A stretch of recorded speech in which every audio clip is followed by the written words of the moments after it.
हाँ जी big class, very good evening to all of you. मेरी आवाज आ रही है बच्चों? Good evening sir. आ रही है।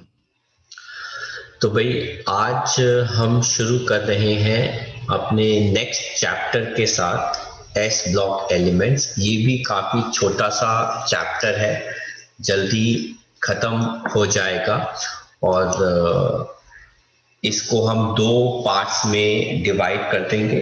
और क्या कहते हैं, पहले पार्ट में हम एक पार्ट मतलब एक हिस्सा करेंगे और दूसरे पार्ट में ऑब्वियसली बात है अनदर इसका सेकंड हाफ करेंगे। आई होप आप लोगों ने बेटा प्रिंट आउट्स ले लिए हैं अपने नोट्स के और असाइनमेंट के। मैंने आपसे पहले ही शेयर कर लिए थे, क्योंकि जो भी लिखा पढ़ी होगी वर्किंग होगी बेटा वो उन्हीं हैंडआउट्स के अंदर होगी। तो टाइम सेव करने के लिए मैंने आपको वो प्रिंट आउट्स पहले से ही दे दिए हैं। तो बात करते हैं हम एस ब्लॉक एलिमेंट्स की। क्या होते हैं S block elements? During electronic configuration, अगर लास्ट इलेक्ट्रॉन एंटर करता है एस ऑर्बिटल, किस शेल का?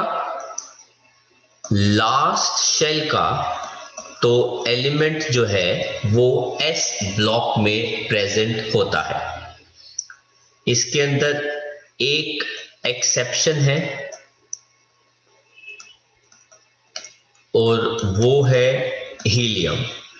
हीलियम का एटॉमिक नंबर क्या होता है? 2। इसका लास्ट इलेक्ट्रॉन एस ऑर्बिटल में जाता है, पर ये एस ब्लॉक में प्लेस नहीं होता। सिंस हीलियम एक नोबल गैस है, तो नोबल गैसेस जो हैं वो ग्रुप 18 में प्लेस होती हैं।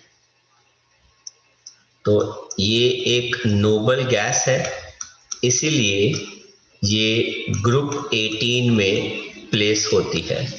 जो ग्रुप 18 जो किस ब्लॉक को बिलोंग करता है? पी ब्लॉक को।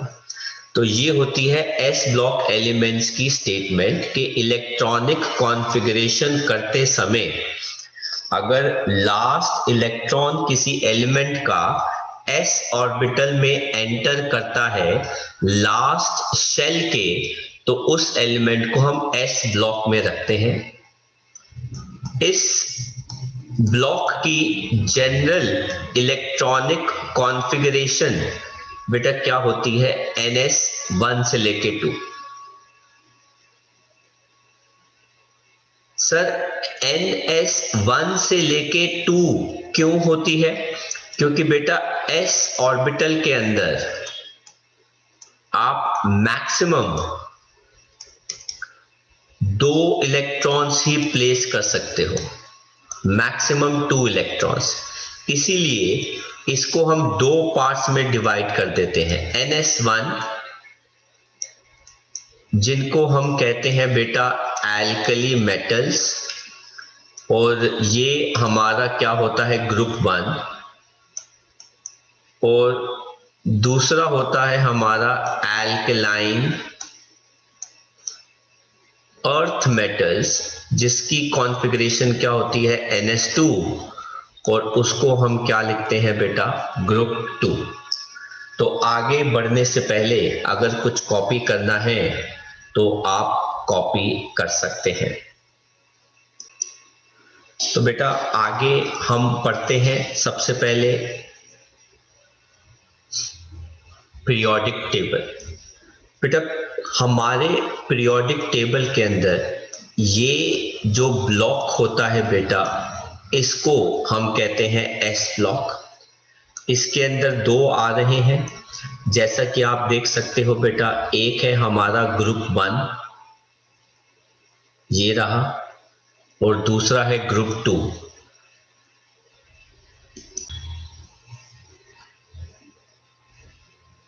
तो ये हो गया हमारा एस ब्लॉक। इसके अंदर 2 ग्रुप्स हैं। ग्रुप 1 ये बेटा किसको बिलोंग करता है? एल्कली मेटल्स को, और ये हो गया बेटा हमारा ग्रुप 2, ये किनको बिलोंग करता है, एल्कलाइन अर्थ मेटल्स को। और जो हम बात कर रहे थे बेटा हीलियम की, ये देखो बेटा वो हीलियम जो है वो यहाँ पर है पी ब्लॉक के अंदर, लेकिन होना आइडियली उसको यहाँ पे चाहिए। इस पहले एलिमेंट को बेटा हम कहते हैं हाइड्रोजन, जो आइडियली यहाँ पे आना चाहिए, लेकिन हमने बेटा हाइड्रोजन चैप्टर को अलग से ही पढ़ लिया ना, है ना, इसलिए हमने उसको अलग से यहाँ पे रखा हुआ है। तो हमने पूरा एक चैप्टर डेडिकेट कर दिया हाइड्रोजन को, और उसको हमने अलग से रखा, उसका हमने अलग से चैप्टर बना दिया। अब हमारा ये पूरा एल्कली ग्रुप होता है, और ये हमारा पूरा क्या होता है बेटा, एल्कलाइन अर्थ मेटल। आगे बढ़े क्लास।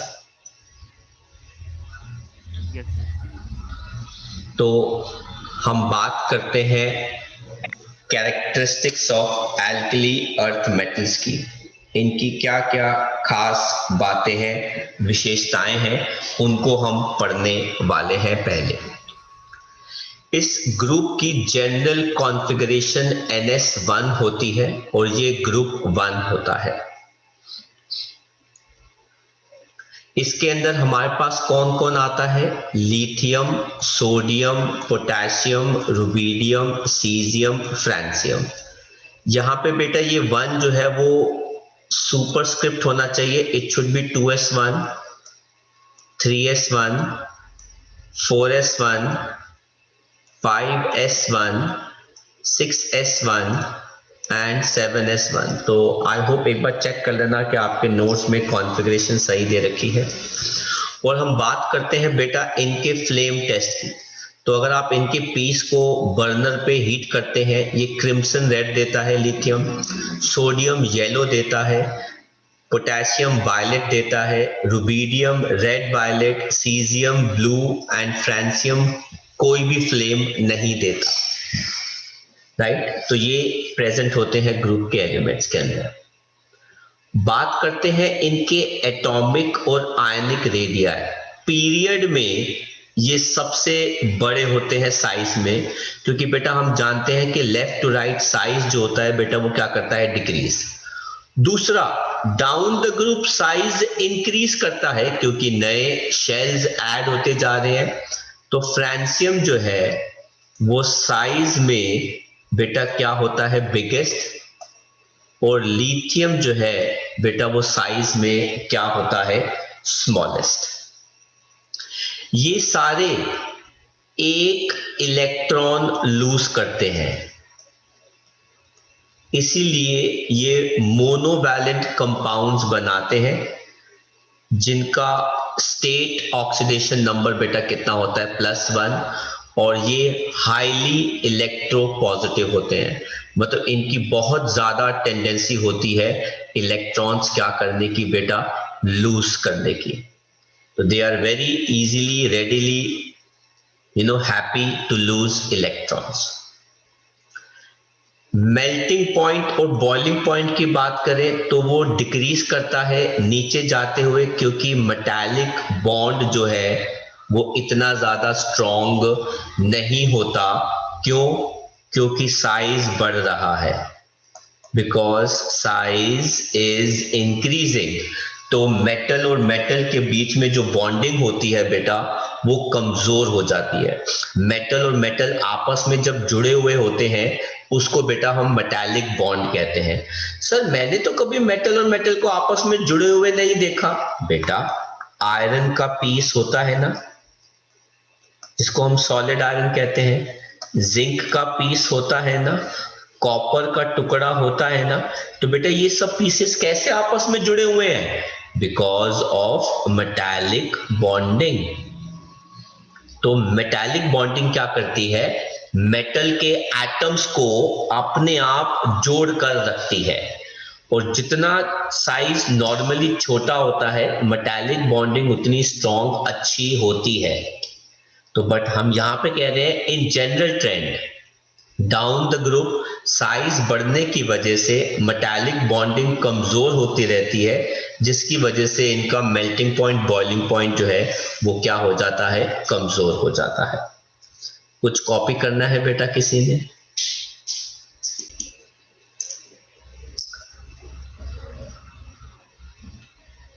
नेक्स्ट हमारे पास जो इनकी प्रॉपर्टी आती है, कैरेक्टरिस्टिक आता है, वो आता है आयनाइजेशन एंथैल्पी। इनकी आईई मतलब इलेक्ट्रॉन लूज करने की टेंडेंसी बहुत कम होती है और डाउन द ग्रुप क्या करती रहती है, डिक्रीज, क्योंकि एटम का साइज बढ़ता रहता है।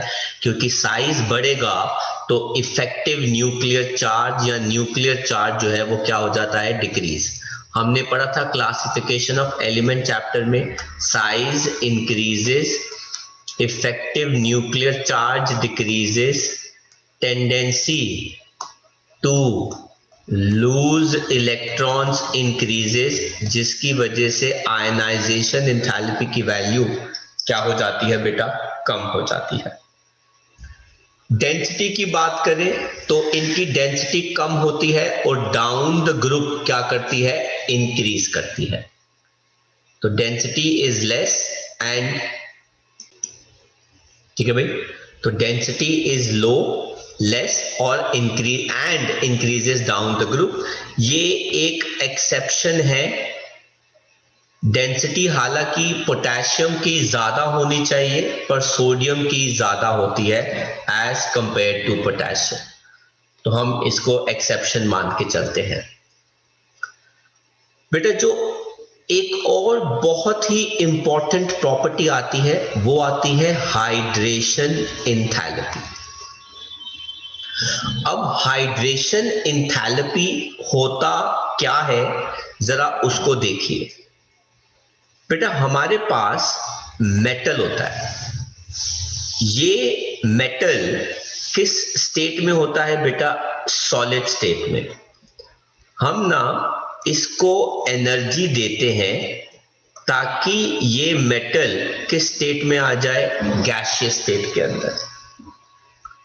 ये जो एनर्जी हम दे रहे हैं जिसकी वजह से बेटा मेटल गैसियस स्टेट में आ जाए, इस एनर्जी को बेटा हम कहते हैं एंथैल्पी ऑफ सब्लिमेशन, या फिर हम कहते हैं एंथैल्पी ऑफ एटमाइजेशन। इसके बाद इस गैसियस मेटल को हम एनर्जी देते हैं ताकि ये एक इलेक्ट्रॉन क्या कर दे, लूज, और किस स्टेट में आ जाए, गैसियस स्टेट के अंदर। इस एनर्जी को बेटा हम क्या कहते हैं, आयनाइजेशन एंथैल्पी। ये मैं बहुत ही इंपॉर्टेंट पॉइंट लिखवा रहा हूं, तो अभी मैं आपको टाइम दूंगा कॉपी करने के लिए। एंड बेटा फाइनली जब इस गैसियस मेटल एटम को हम पानी में डालते हैं, इस गैसियस मेटल एटम को हम पानी में डालते हैं तो बेटा पानी के आयंस के साथ ये चिपक जाता है और एक एनर्जी रिलीज करता है, जिस एनर्जी रिलीज को हम कहते हैं बेटा हाइड्रेशन एंथैल्पी, जो क्या होती है बेटा, नेगेटिव, क्योंकि ये एनर्जी रिलीज होती है। तो हाइड्रेशन एंथैल्पी वो कहते हैं डिक्रीज करती है अगर कैटायन का साइज क्या कर जाए, इंक्रीज। इसीलिए लिथियम की हाइड्रेशन एंथैल्पी मैक्सिमम है because of its smallest cationic size.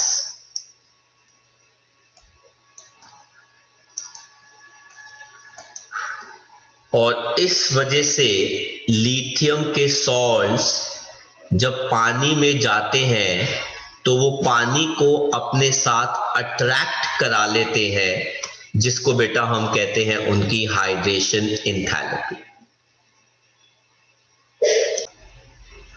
अब क्वेश्चन ये आता है कि सर ऐसा क्यों होता है कि छोटा कैटायन ज्यादा पानी के मॉलिक्यूल्स को हाइड्रेट कर पाता है, वो उनको ज्यादा अट्रैक्ट कर पाता है। तो जरा देखो बेटा, ये एक छोटा कैटायन है, ठीक है, और ये हो गया इसका न्यूक्लियस और ये हो गया इसका शेल। ये एक बड़ा कैटायन है, ये हो गया बेटा उसका न्यूक्लियस और ये हो गया बेटा उसका आउटर मोस्ट शेल।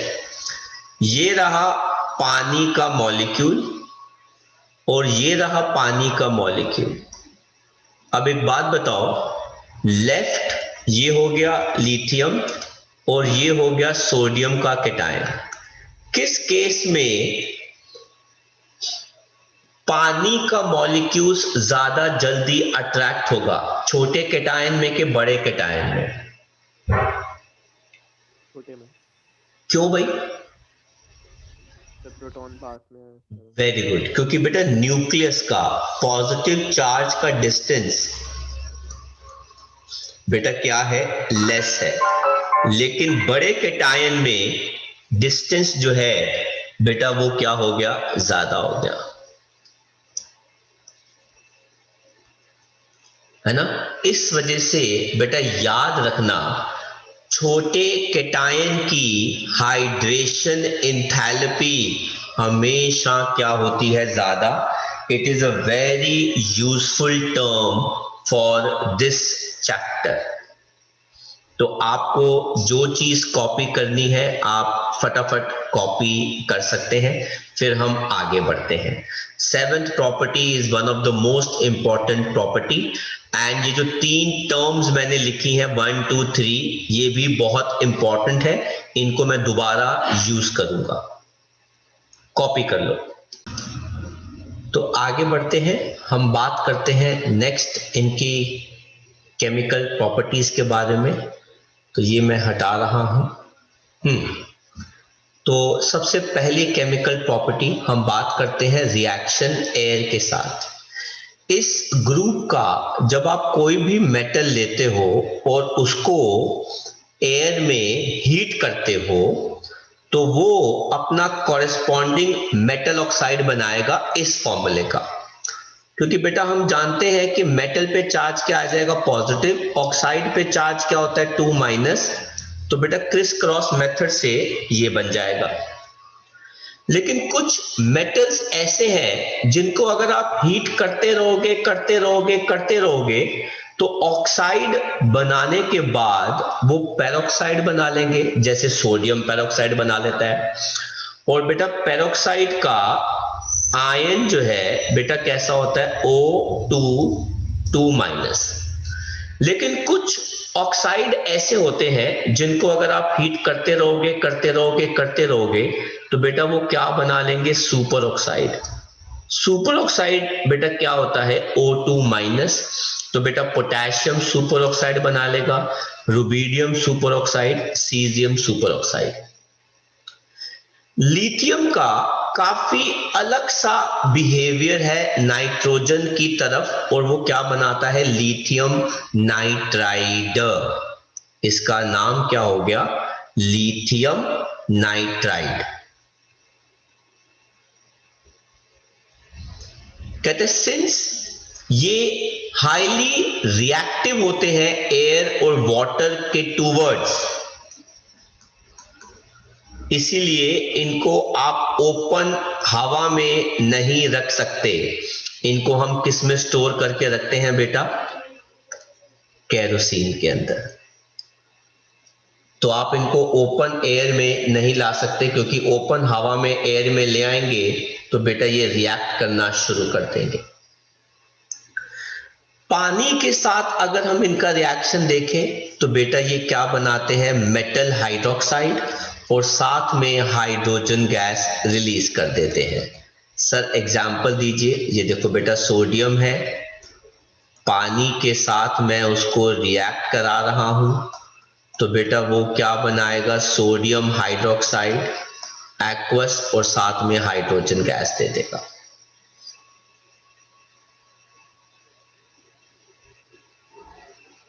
बाद में हम रिएक्शन को क्या कर देंगे, साथ में बैलेंस कर देंगे।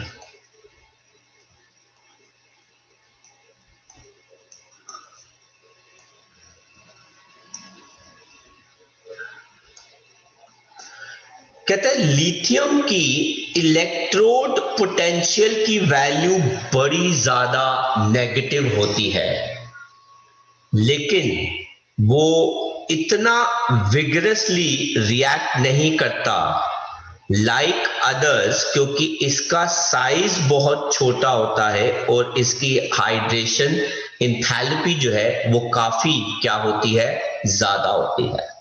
हालांकि हमने देखा है कि लिथियम जो है ओवरऑल इलेक्ट्रॉन लूज करने में सबसे ज्यादा आगे होता है, ठीक है। लेकिन जितना विगरसली सोडियम या पोटेशियम पानी और एयर के साथ बेटा रिएक्ट करते हैं, उतना विगरसली लिथियम जो है वो रिएक्ट नहीं करता, क्योंकि उसके सॉल्ट या वो जो है वो पानी के साथ ही ज्यादा घिरा हुआ रहता है और साइज उसके कैटायन का काफी ज्यादा क्या होता है, छोटा होता है। लेकिन ये रिएक्ट करते हैं प्रोटॉन डोनर्स के साथ। प्रोटॉन डोनर्स का मतलब क्या होता है बेटा, H पॉजिटिव देने वाले। प्रोटॉन का मतलब क्या होता है बेटा, H पॉजिटिव, डोनर्स मतलब H पॉजिटिव देने वाले। वो कौन होते हैं बेटा H पॉजिटिव देने वाले, अल्कोहल, अमोनिया, एल्काइंस, ये वो सब्सटेंसेस हैं जो H पॉजिटिव दे देते हैं। तो एल्कली ग्रुप के मेटल्स प्रोटॉन देने वाली स्पीशीज से रिएक्ट कर जाते हैं। सर कैसे, एक एग्जाम्पल तो दो। ये देखो बेटा, मैंने एक सब्सटेंस लिया इथेनॉल। इथेनॉल बेटा अल्कोहल है, मैं उसको सोडियम से रिएक्ट करा रहा हूं। वो क्या करेगा, उसके प्रोटॉन को हटा देगा और खुद उसकी जगह पे आ जाएगा, हाइड्रोजन गैस रिलीज कर देगा। तो बेटा ये क्या हो गया, प्रोटॉन देने वाला हो गया। इसकी एक और बड़ी अच्छी रिएक्शन है जो हम बेटा इस साल पढ़ेंगे, मैं अभी वैसे लिख रहा हूं, एल्काइंस। बेटा ये इथाइन हो गया। इथाइन जो है वो सोडियम के साथ रिएक्ट करता है, उसके हाइड्रोजन को हटा देगा और उसकी जगह पे आ जाएगा। और देखो बेटा हाइड्रोजन गैस दे रहा है, ठीक है। और अकेला बचा अमोनिया, उसके साथ भी बेटा हम रिएक्शन लिख ही देते हैं यहाँ पे। तो बेटा हालांकि ये कोई भी रिएक्शन जो है वो आपके कोर्स का पार्ट नहीं है। तो बेटा जैसा मैं बता रहा था कि इस ग्रुप के एलिमेंट्स जो है वो प्रोटॉन डोनर्स के साथ रिएक्ट करते हैं। मैंने अल्कोहल के साथ भी रिएक्शन दिखाया, इथाइन के साथ भी रिएक्शन दिखाया, अब मैं अमोनिया के साथ आपको रिएक्शन दिखा रहा हूं।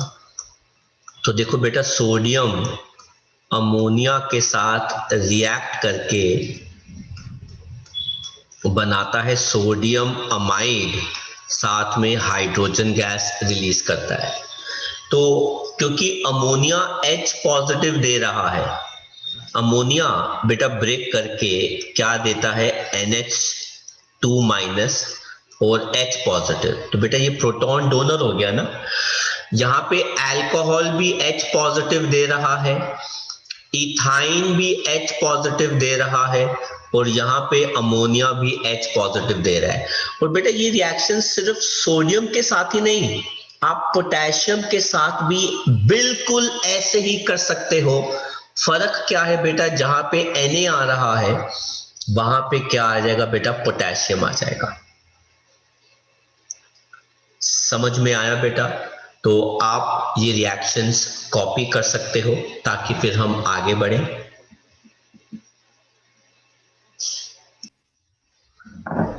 तो आगे बढ़ते हैं।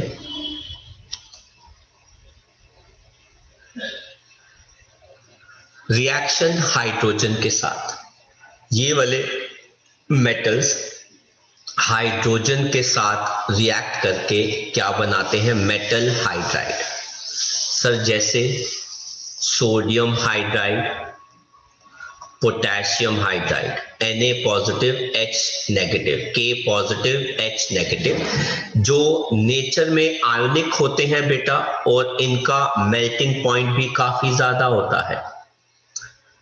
हैलोजेंस के साथ ये रिएक्ट करके बेटा क्या बनाते हैं, मेटल हैलाइड, सोडियम हैलाइड। बेटा सोडियम हैलाइड का मतलब sodium chloride, sodium bromide and so on and so on and so on. ये वाले जो मेटल हैलाइड है बेटा, ये नेचर में क्या होते हैं, आयोनिक। लेकिन जो लिथियम हैलाइड होते हैं, इनको बेटा हम क्या कहते हैं, लिथियम हैलाइड। उसमें भी स्पेशली लिथियम आयोडाइड, किसकी बात कर रहे हैं बेटा हम, लिथियम आयोडाइड, वो सबसे ज्यादा नेचर में कोवैलेंट होता है। क्यों? क्योंकि उसकी पोलराइजिंग पावर बेटा बहुत ज्यादा होती है। सर पोलराइजिंग पावर क्या होती है, इलेक्ट्रॉन क्लाउड को अपनी तरफ खींचने की शक्ति, इलेक्ट्रॉन क्लाउड को अपनी तरफ खींचने की शक्ति या टेंडेंसी, उसे कहते हैं बेटा पोलराइजिंग पावर।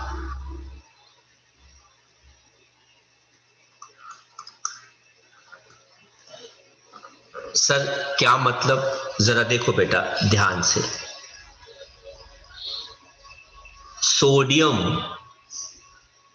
आयोडाइड है, ये रहा सोडियम का न्यूक्लियस, ये रहा सोडियम का कैटायन, और बेटा ये होता है आयोडीन का आयन।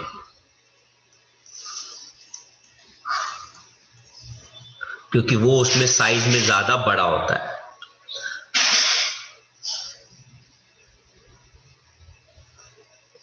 और ऐसे ही बेटा ये हो गया लिथियम का कैटायन,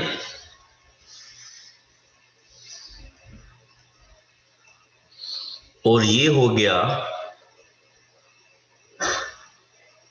आयोडीन का एनायन। अब आयोडीन के एनायन पे बेटा नेगेटिव चार्ज है, नेगेटिव चार्ज है। तो होता क्या है, लिथियम का कैटायन छोटा होने की वजह से, आई रिपीट बेटा, लिथियम का कैटायन छोटा होने की वजह से ये जो इलेक्ट्रॉन क्लाउड आपको अभी स्फेरिकल नजर आ रहा है, धीरे धीरे बेटा ये पॉजिटिव चार्ज की तरफ मूव करना शुरू कर देता है।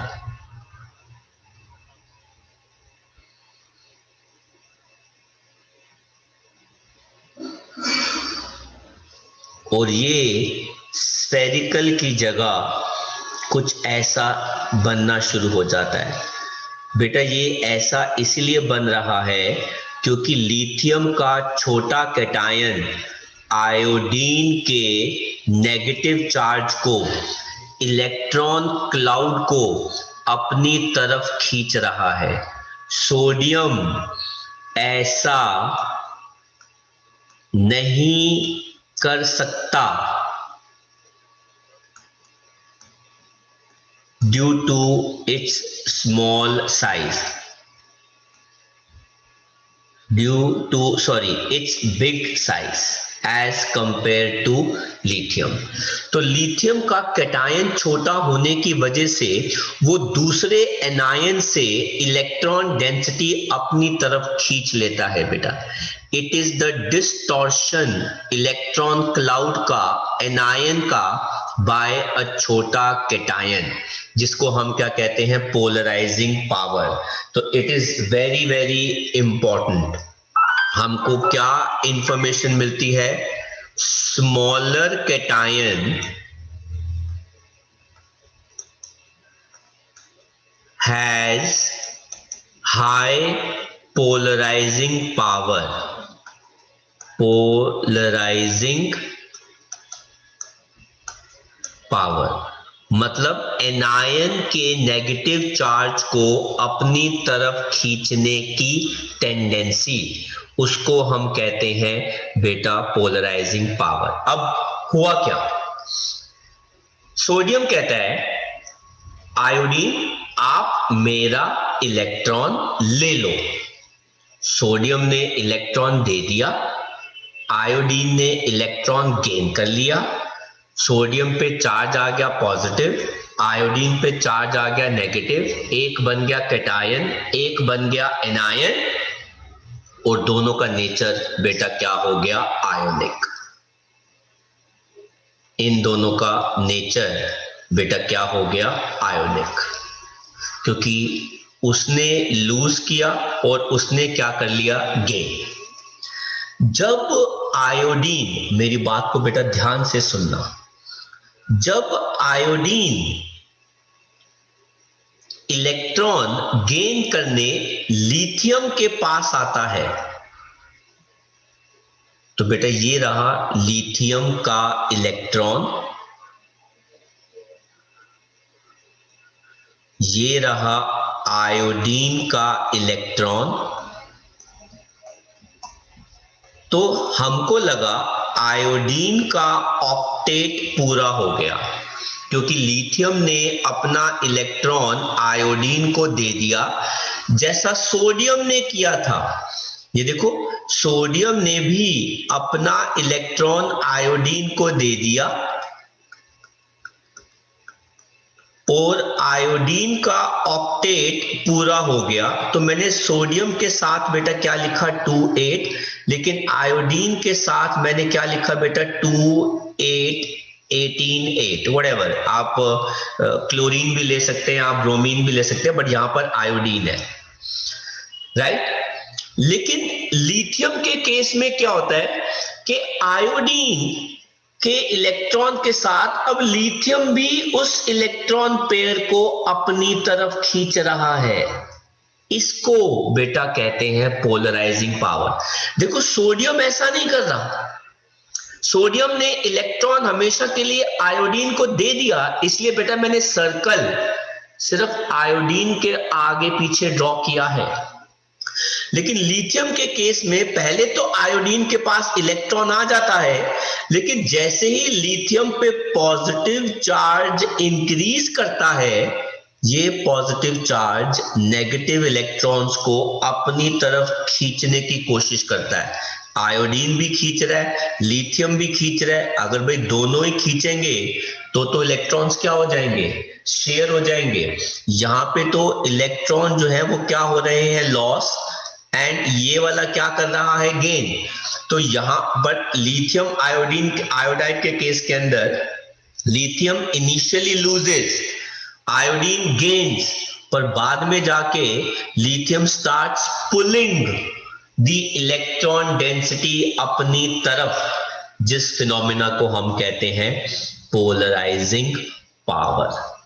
तो ये छोटे कैटायन कर सकते हैं, बड़े कैटायन नहीं कर सकते। बड़े कैटायन सिर्फ इलेक्ट्रॉन देना पसंद करते हैं, लेकिन छोटे कैटायन पहले इलेक्ट्रॉन देते हैं, लेकिन बाद में उसी इलेक्ट्रॉन पेयर को अपनी तरफ खींचना शुरू कर देते हैं। इसलिए नेचर कोवैलेंट बन जाता है, शेयरिंग का बन जाता है। आप में से जिसको जो जो कॉपी करना है कॉपी कर ले, जिसका कोई डाउट है वो पूछ सकता है। तो मैं हटा रहा हूं इनको और हम बात करते हैं अब किसकी वैल्यू बेटा, रिड्यूसिंग प्रॉपर्टी या ई नॉट वैल्यूज। रिड्यूसिंग प्रॉपर्टी का बेटा मतलब क्या होता है, ये जान लो, खुद इलेक्ट्रॉन लूज करना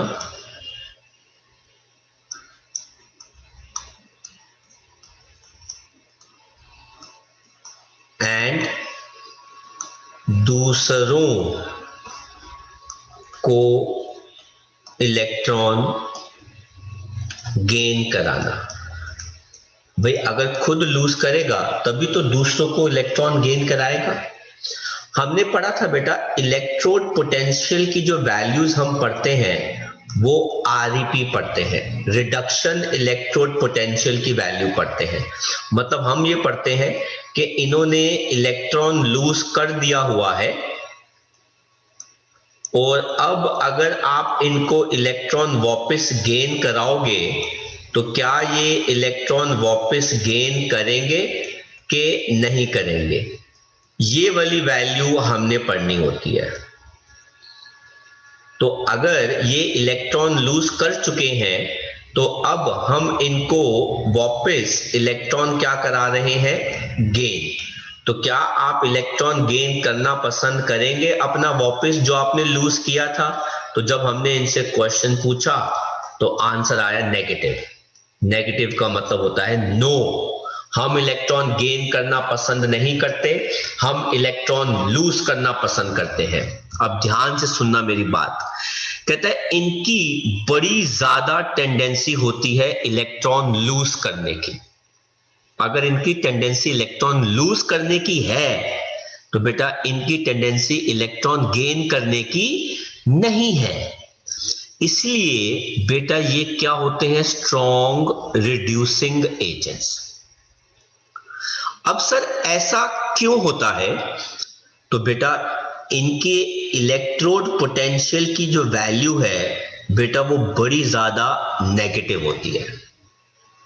ठीक है, इलेक्ट्रोड पोटेंशियल की वैल्यू नेगेटिव बेटा मैंने आपको यहां पे एक्सप्लेन करा दी। अब देखो बेटा जो मैं चीज बताने जा रहा हूं बड़ी इंपॉर्टेंट है बेटा। Sodium and potassium are highly reactive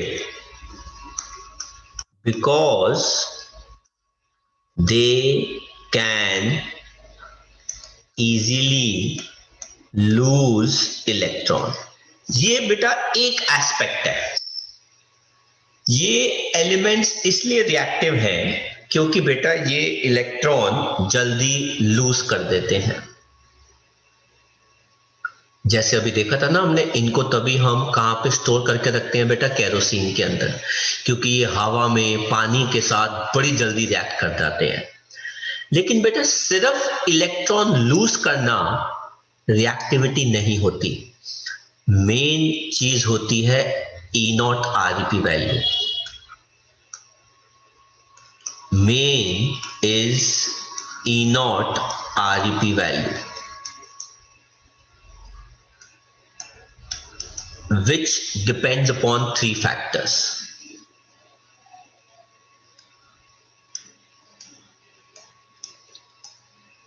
Which depends on three factors. सबसे पहला फैक्टर होता है enthalpy of atomization और sublimation।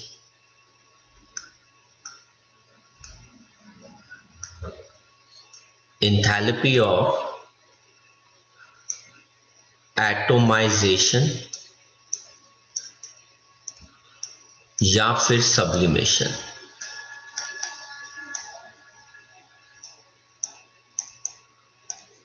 वो क्या होता है बेटा, आपके पास यूजुअली ये मेटल सॉलिड स्टेट के अंदर होते हैं, आप इनको एनर्जी देते हो और आप इनको गैसियस स्टेट में बदल देते हो। इसको हम कहते हैं इंथैल्पी ऑफ एटमाइजेशन या इंथैल्पी ऑफ सब्लिमेशन। जो वैल्यू बेटा क्या होती है, पॉजिटिव, मतलब मेरी जेब से एनर्जी जाती है। अभी हम यही पढ़ रहे थे। दूसरी जो बेटा बात आती है इसके अंदर वो आती है आयोनाइजेशन इंथैल्पी, क्योंकि बेटा आप इलेक्ट्रॉन गैसियस स्टेट से निकाल सकते हो सॉलिड या लिक्विड स्टेट से आप इलेक्ट्रॉन किसी भी एलिमेंट का नहीं निकाल सकते, बहुत बहुत ज्यादा एनर्जी लग जाती है। तो it is always best to remove electron एक एटम से, चाहे वो मेटल हो चाहे वो नॉन मेटल हो, उसके गैसियस स्टेट में। अब बेटा ये मेरे पास गैसियस स्टेट में आ गया, मैंने E2 एनर्जी लगाई और इसने बेटा एक इलेक्ट्रॉन लूज कर दिया और ये गैसियस कैटायन बन गया। इस इंथैल्पी को हम बेटा कहते हैं आयोनाइजेशन इंथैल्पी। ये भी बेटा मेरी जेब से जाती है और ये क्या होती है बेटा, पॉजिटिव। हालांकि कम लगती है पर मेरी जेब से जाती है। और बेटा तीसरा जो फैक्टर आता है बेटा इसके अंदर, वो कौन सा होता है, हाइड्रेशन इंथैल्पी का। दैट इज कौन सा, हाइड्रेशन इंथैल्पी। अब इसमें क्या होता है, आपने इलेक्ट्रॉन तो लूज करा दिया और कैटायन बना दिया। उस कैटायन को आप पानी में डाल दो,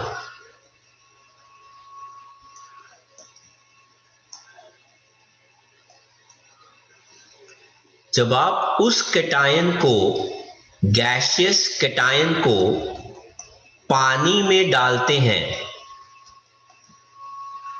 तो बेटा वो एनर्जी रिलीज करता है। ये एक्वस है, वो एनर्जी रिलीज करता है एक्वस फॉर्म के अंदर। E3 जिसको हम कहते हैं बेटा हाइड्रेशन इंथैल्पी। और बेटा ये ओवरऑल लिथियम के लिए सबसे ज्यादा आती है। मैं मानता हूं कि बेटा सोडियम और पोटेशियम लिथियम से जल्दी इलेक्ट्रॉन लूज कर देते हैं, लेकिन अगर मैं इन तीन फैक्टर्स को मिला दूं तो बेटा इन तीन फैक्टर्स के बिहाफ पे सोडियम और potassium are less reactive than lithium. तो बच्चों को ये लगता है कि lithium, sodium, potassium, rubidium, caesium, francium नीचे जाते जा रहे हैं, टेंडेंसी इलेक्ट्रॉन लूज करने की बढ़ती जा रही है और मेटल रिएक्टिव होता जा रहा है। बिल्कुल सही, टेंडेंसी सिर्फ इलेक्ट्रॉन लूज करने की बढ़ती जा रही है बेटा, लेकिन सिर्फ लूज कराना ही रिएक्टिविटी नहीं होती।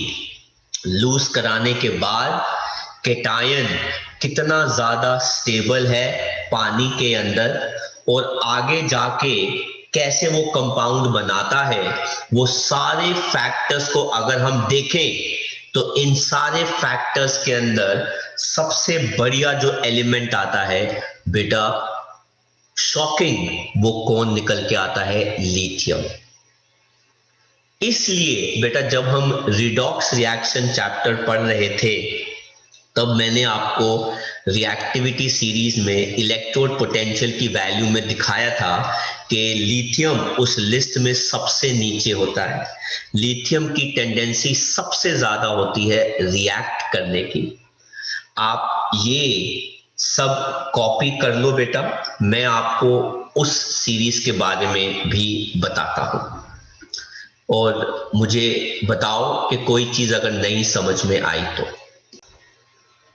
तो ये बेटा आपके सामने मैंने लिस्ट दिखाई है, ये रिडॉक्स रिएक्शन चैप्टर के में बेस थी, हमने इसके बारे में पढ़ा था।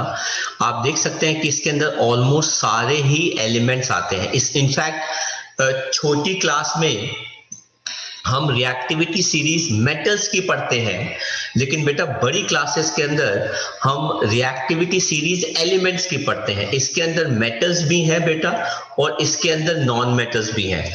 अब जरा ये देखो बेटा, इन सब रिएक्शंस के अंदर मेटल्स या आयंस इलेक्ट्रॉन क्या कर रहे हैं, गेन कर रहे हैं। ऊपर देखो बेटा, सबसे टॉप पे कौन है, फ्लोरीन। फ्लोरीन F2 दो इलेक्ट्रॉन गेन करके 2F माइनस बनाता है और बेटा इसकी वैल्यू जो है वो कितनी आ रही है 2.87। दैट मींस फ्लोरीन के सामने कोई भी इलेक्ट्रॉन गेन नहीं कर सकता। फ्लोरीन की सबसे ज्यादा टेंडेंसी है इलेक्ट्रॉन क्या करने की, गेन करने की। फ्लोरीन के सामने जो भी आएगा ये उससे इलेक्ट्रॉन क्या करा सकता है, लूज करा सकता है। समझ में आया क्लास? Yes sir. उससे नीचे कौन आ रहा है बेटा, कोबाल्ट 3 पॉजिटिव। कोबाल्ट 3 पॉजिटिव कहता है कि भाई मैं 3 इलेक्ट्रॉन लूज नहीं करूंगा, मुझे 1 इलेक्ट्रॉन वापस कर दो, मैं 2 इलेक्ट्रॉन लूज करने को तैयार हूं। इसलिए कोबाल्ट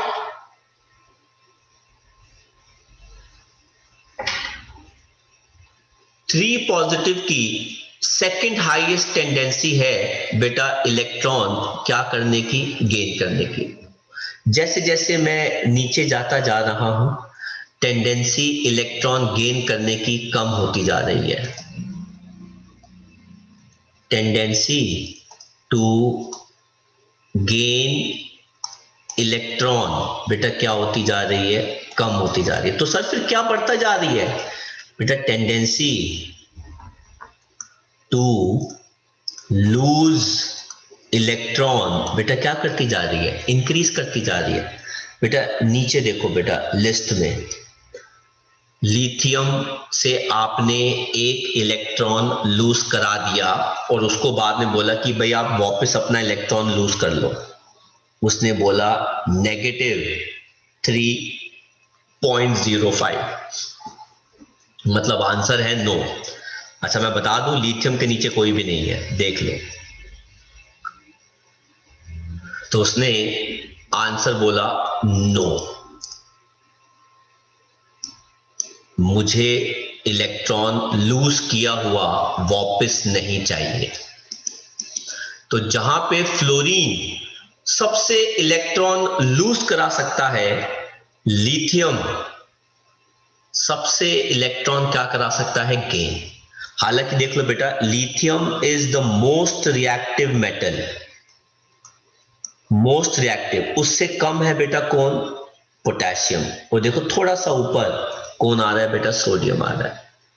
तो आउट ऑफ लिथियम सोडियम, और बेटा ये सारी की सारी वैल्यूज जो है वो ReP की हैं, जिनको हम E0 वैल्यू कहते हैं। और बेटा ये 3 फैक्टर्स पे डिपेंडेंट होती है, इंथैल्पी ऑफ एटमाइजेशन, दूसरा आयोनाइजेशन, और तीसरा बेटा क्या आता है, हाइड्रेशन एंथैल्पी। इन तीनों को कंसिडर करने के बाद ये कॉन्सेप्ट आता है बेटा। समझ में आया बेटा? और इसके अंदर बेटा हाइड्रोजन आता है एक रेफरेंस, जिसकी वैल्यू को हम कितना मानते हैं, 0, क्योंकि हम ये मानते हैं कि हाइड्रोजन की टेंडेंसी जितनी इलेक्ट्रॉन गेन करने की है उतनी ही इलेक्ट्रॉन लूज करने की है।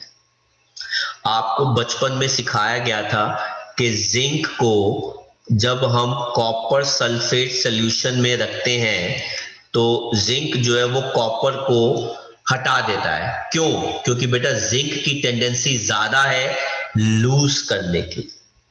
ये देखो बेटा जिंक की टेंडेंसी लूज करने की ज्यादा है और कॉपर की कम है। जिसकी लूज करने की टेंडेंसी ज्यादा होती है वो मोर रिएक्टिव मेटल होता है, इसलिए वो क्या बना देता है, जिंक सल्फेट, है ना। तो हम कहते हैं ना कि Y copper sulphate solution can not be store in a zinc container, क्योंकि जिंक इज मोर रिएक्टिव। क्यों? क्योंकि जिंक की टेंडेंसी लूज करने की ज्यादा है, तो जिंक की टेंडेंसी गेन करने की कम है। हम इसको कैसे कहते हैं बेटा, जिंक की टेंडेंसी इलेक्ट्रॉन लॉस करने की मोर है और इलेक्ट्रॉन गेन करने की लेस है है ना, ईदर वेज, क्योंकि हमने कहा है कि कौन लूज कौन गेन पड़ेगा, इसलिए हमने स्पेसिफाई कर दिया कि सब गेन की वैल्यू पड़ेंगे। तो जिंक की टेंडेंसी गेन करने की कम है, क्योंकि जिंक की टेंडेंसी लूज करने की ज्यादा है। तो देखो सोडियम, लिथियम, पोटेशियम तीनों बिल्कुल बहुत पास पास आते हैं, लेकिन इन सब में से सबसे ज्यादा टेंडेंसी दूसरों को गेन कराने की और खुद लूज करने की बेटा लिथियम की है, ना कि सोडियम और पोटेशियम की है। आई होप बेटे आपको समझ में आया बेटा ये concept. Yes sir. Yes sir. Yes. Ionisation enthalpy ज्यादा क्यों है? बेटा छोटा साइज है ना, अगर कोई भी छोटा एटम होता है तो उससे इलेक्ट्रॉन निकालना मुश्किल होता है, क्योंकि उसके पास इफेक्टिव न्यूक्लियर चार्ज या फोर्स ऑफ अट्रैक्शन जो है वो ज्यादा है। तो मैं मान रहा हूं लिथियम को गैसियस स्टेट में कन्वर्ट करने में काफी ज्यादा एनर्जी लग रही है। सोडियम को अगर मैं गैसियस स्टेट में कन्वर्ट करता हूं तो इतनी ज्यादा एनर्जी नहीं लगती। लेट्स सपोज उस केस में कितनी लग गई, 7 जूल लग गई, है ना। तो दुनिया तो कंपेयर करेगी ना भाई लिथियम और सोडियम को, देखो सोडियम तो कितनी आसानी से वो कन्वर्ट हो गया, है ना। आईई भी उसकी बहुत ज्यादा है लिथियम की, सोडियम की कम है, लेकिन जो हाइड्रेशन एंथैल्पी लिथियम की ज्यादा है वो बेटा पहले की जो लॉसेस हैं उसको भी वो क्या कर देती है, कंपेंसेट कर देती है। तो इस रीजन की वजह से lithium is the strongest reducing agent. इसको कॉपी कर लो और मार्क कर लो, very very important. Why lithium is the strongest reducing agent. तो क्वेश्चन क्या आ जाएगा, why lithium is the strongest reducing agent. तो आंसर क्या हो जाएगा, ऑल्दो मैं लिख रहा हूं,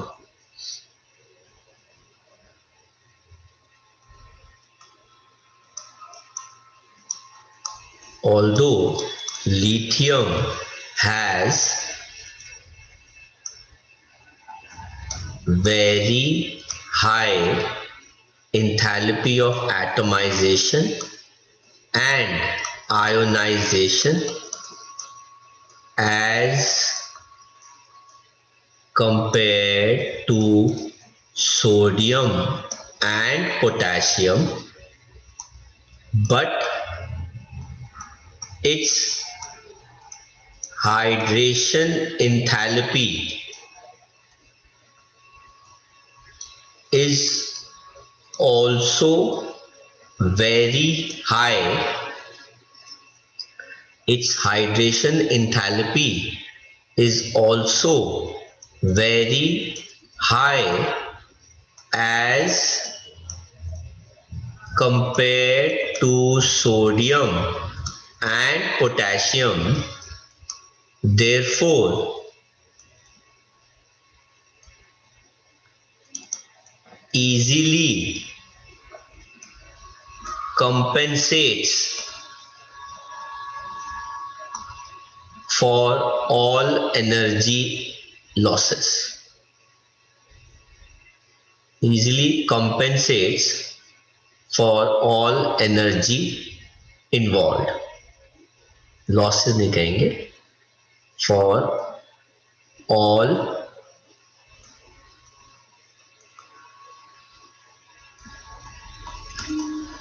energies involved. बेटा it is just the overall comparison between lithium, sodium and potassium. तो आज बेटा हम यहीं तक करेंगे, बाकी का जो इसका पार्ट है वो हम नेक्स्ट क्लास में कंटिन्यू करेंगे, जो मैं आपसे डिस्कस करके रख लूंगा।